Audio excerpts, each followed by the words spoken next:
everyone, this is Richa Shrivastava. Welcome to my class. Today we will start class 9 chapter 1 fundamental unit of life. First of all, what is fundamental unit of life? Means fundamental unit of life किसे हम बोलते हैं? Cell को. And why this is called fundamental unit of life? क्यों? क्योंकि ये हमारी body के बेसिक फंक्शनिंग को परफॉर्म करता है, इसीलिए इसे क्या बोलते हैं? Fundamental unit of life. अब इसे और क्या बोलते हैं? फंडामेंटल यूनिट ऑफ लाइफ को हम बेसिक यूनिट ऑफ लाइफ भी बोलते हैं. बेसिक यूनिट ऑफ लाइफ क्योंकि हमारी बॉडी की जो स्टार्टिंग होती है, मतलब हमारी बॉडी जब फॉर्म होती है तो वो सबसे पहले किस चीज़ से फॉर्म होती है? एक छोटे से सेल से. इसीलिए इसे हम क्या बोलते हैं? फंडामेंटल यूनिट ऑफ लाइफ और बेसिक यूनिट ऑफ लाइफ. साथ ही सेल में क्योंकि डिवीजन की कैपेसिटी पाई जाती है, इसीलिए इसे हम फंडामेंटल यूनिट ऑफ लाइफ इसलिए भी कहते हैं क्योंकि सेल डिवाइड करके एक बेसिक बॉडी के स्ट्रक्चर को एक होल ऑर्गेनिज्म में कन्वर्ट करने का काम करता है. अब इस फंडामेंटल यूनिट ऑफ लाइफ को एक और नाम दिया जाता है functional unit of life. Functional unit क्यों बोलते हैं? Unit of life. Functional unit of life क्यों बोलते हैं? क्योंकि हमारी बॉडी के जो भी फंक्शंस होते हैं, जैसे हमारी बॉडी में मेटाबॉलिज्म की प्रोसेस होती है, कोई भी चीज़ हम इनटेक करते हैं तो उस चीज़ को डाइजेस्ट करना होता है, या हमारी बॉडी में अगर कोई भी पार्ट हमारी बॉडी का डैमेज हुआ है, जैसे हमारे ऑर्गन्स कोई डैमेज हो जाते हैं, उसमें तो सबसे पहले डैमेज क्या होता है? एक छोटी सी सेल ही डैमेज होती है, और वो सेल अपने बगल वाली सेल को प्रोटेक्ट भी, एक सेल अपनी बगल वाली सेल को प्रोटेक्ट करती है कि हमारी जो बगल वाली सेल है वो अगर डैमेज हुई है तो उसे हम क्या करें? डिलीट कर दें, मतलब उसे हम रिमूव कर दें. इस तरह से हमारी बॉडी को ये प्रोटेक्ट भी करता है. हमारी बॉडी में डाइजेशन, मेटाबॉलिज्म जो भी प्रोसेसेस होती हैं, इनको परफॉर्म करने का काम एक छोटा सा सेल ही करता है, और ये सेल बाय सेल जैसे ये सारे फंक्शंस परफॉर्म होते हैं, तो इसीलिए इसे फंक्शनल यूनिट ऑफ लाइफ भी कहा जाता है. अब क्वेश्चन ये उठता है कि सेल की डिस्कवरी किसने किया था? तो ये मैंने कल के वीडियो में आपको बताया था कि सेल की डिस्कवरी किसने किया था? रॉबर्ट हुक ने.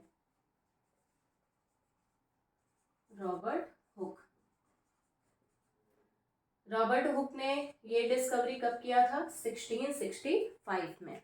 मतलब इन्होंने क्या किया कि सबसे पहले अपना एक माइक्रोस्कोप डेवलप किया, टेम्परेरी माइक्रोस्कोप डेवलप किया, जिसमें इन्होंने सेल के स्ट्रक्चर को देखा कि सेल होता कैसा है और सेल का स्ट्रक्चर दिखाई कैसा देता है. तो इन्हें ये पता चला कि सेल जो है वो honey bee comb like structure होता है, मधुमक्खी के छत्ते जैसा ये स्ट्रक्चर होता है, और ये अपना पूरा नेटवर्क बनाए हुए होते हैं. तो एक छोटे से कंपार्टमेंट को क्या कहा जाता है? सेल बोला जाता है. ठीक है. अब सेल का जो स्ट्रक्चर है वो धीरे धीरे मैं आपको बताऊंगी कि सेल के स्ट्रक्चर में होता क्या क्या है. सबसे पहले सेल कितने टाइप के होते हैं? तो सेल के टाइप अगर देखा जाए तो सेल जो है, सबसे पहले सेल जो है वो दो तरीके का होता है स्ट्रक्चर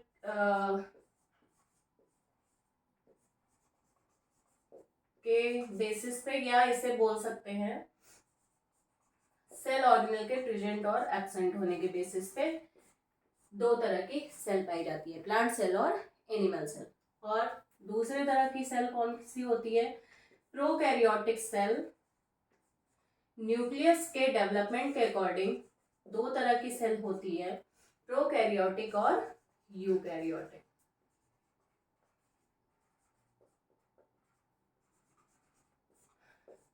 प्रोकैरियोटिक सेल या यूकैरियोटिक सेल. ठीक है. अब मैं पहले डिफरेंस बताती हूँ प्रोकैरियोटिक और यूकैरियोटिक में क्या है. तो प्रो का मतलब क्या होता है? प्रिमिटिव.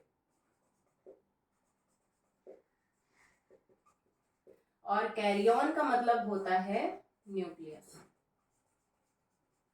मतलब एक ऐसा सेल जिसमें जो न्यूक्लियस होता है वो बहुत प्रिमिटिव होता है, मतलब डेवलप नहीं होता है, तो ऐसे सेल को क्या बोला जाता है? Prokaryotic cell.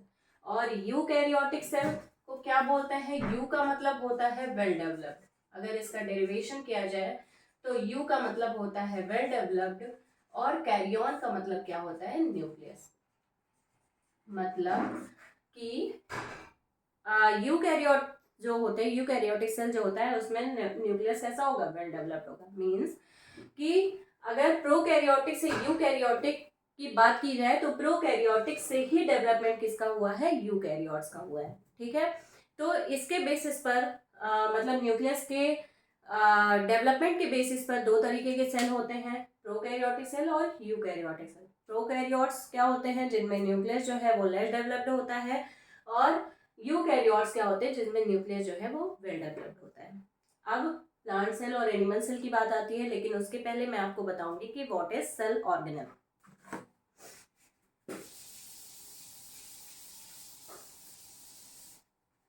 सेल ऑर्गेनेल क्या होता है, तो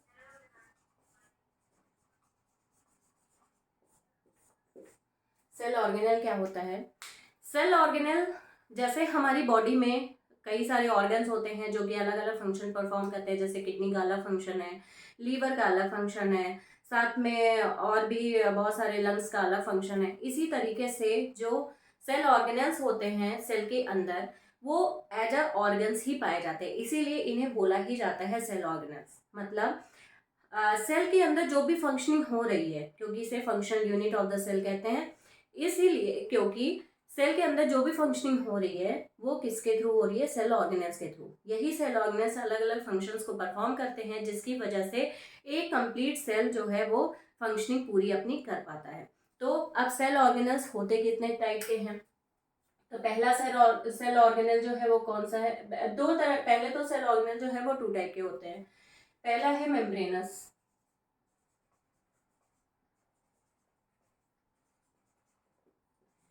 मेम्ब्रेनस सेल ऑर्गेनल, और दूसरा क्या है, नॉन मेम्ब्रेनस,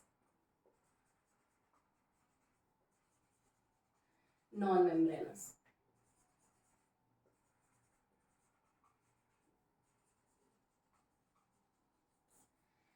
मेम्ब्रेनस और नॉन मेम्ब्रेनस क्या है, इनमें डिफरेंस क्या होता है, बहुत से ऐसे ऑर्गेनल्स होते हैं जिनमें मेम्ब्रेन मतलब आउटर कवरिंग जो है वो नहीं पाई जाती है, तो उन्हें क्या बोलते हैं, नॉन मेम्ब्रेनस बोलते हैं। और जो भी मैक्सिमम जो सेल ऑर्गेनल्स होते हैं उनमें आउटर लेयर जो है वो कवर्ड होती है, मतलब उनमें कवरिंग पाई जाती है, तो इसीलिए उन्हें क्या बोलते हैं, मेम्ब्रेनस सेल ऑर्गेनल। अब कौन कौन से हैं सेल ऑर्गेनल जो कि मेम्ब्रेनस में आते हैं, कौन कौन से नॉन मेम्ब्रेनस है, तो पहला कौन सा सेल ऑर्गेनल है, माइटोकॉन्ड्रिया, माइटोकॉन्ड्रिया। सेकंड क्या है, जब माइटोकॉन्ड्रिया के स्ट्रक्चर में पढ़ाऊंगी आपको तो उस समय आपको ये पता चल जाएगा कि इसे मेम्ब्रेनस बोलते क्यों हैं। फिर सेकंड क्या है, प्लास्टिड्स। थर्ड क्या है, न्यूक्लियस। फिर एंडोप्लाज्मिक रेटिकुलम।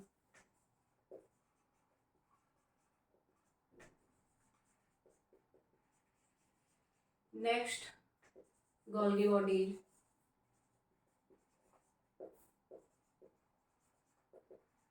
नेक्स्ट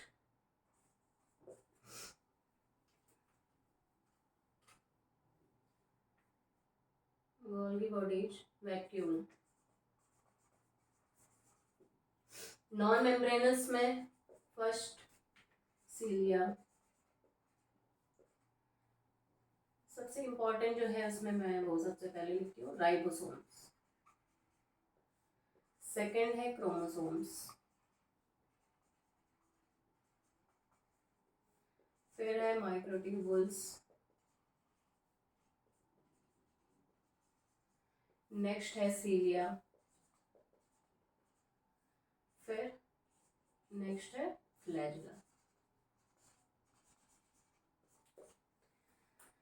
ठीक है, तो इस तरीके से टू टाइप के सेल में टू टाइप के ऑर्गेनल्स पाए जाते हैं, एक होते हैं मेम्ब्रेनस और सेकंड क्या होते हैं, नॉन मेम्ब्रेनस। मेम्ब्रेनस में इतने सेल ऑर्गेनल हैं, पहला क्या है, माइटोकॉन्ड्रिया, दूसरा क्या है, प्लास्टिड, तीसरा क्या है, न्यूक्लियस, चौथा क्या है, एंडोप्लाज्मिक रेटिकुलम, फिर क्या है, गोल्गी बॉडीज, नेक्स्ट क्या है, वैक्यूल। नॉन मेम्ब्रेनस में ribosomes, chromosomes, microtubule, cilia and flagella. ठीक है, तो ये इतने टाइप के सेल ऑर्गेनल हैं। इसमें जो इनके सबके अपने अलग अलग इम्पोर्टेंस हैं। ये जितने भी सेल ऑर्गेनल हैं सबके अपने अलग अलग इम्पोर्टेंस हैं और इन सारे सेल ऑर्गेनल्स का अलग अलग फंक्शनिंग है। ठीक है, सब अपने अपने हिसाब से फंक्शनिंग करते हैं और इनका स्ट्रक्चर भी सबका अपना अलग अलग है। जैसे माइटोकॉन्ड्रिया जो है वो डबल मेम्ब्रेनस है, प्लास्टिड्स कई टाइप के होते हैं। इस तरीके से ये अगर सेल ऑर्गेनल्स की बात की जाए तो अब इनके बेसिस पर हम सेल को डिवाइड कर सकते हैं। जो अभी मैंने आपको बताया प्लांट सेल और एनिमल सेल होते हैं, तो प्लांट सेल और एनिमल सेल को इन्हीं ऑर्गेनल्स के बेसिस पर डिवाइड किया जाता है।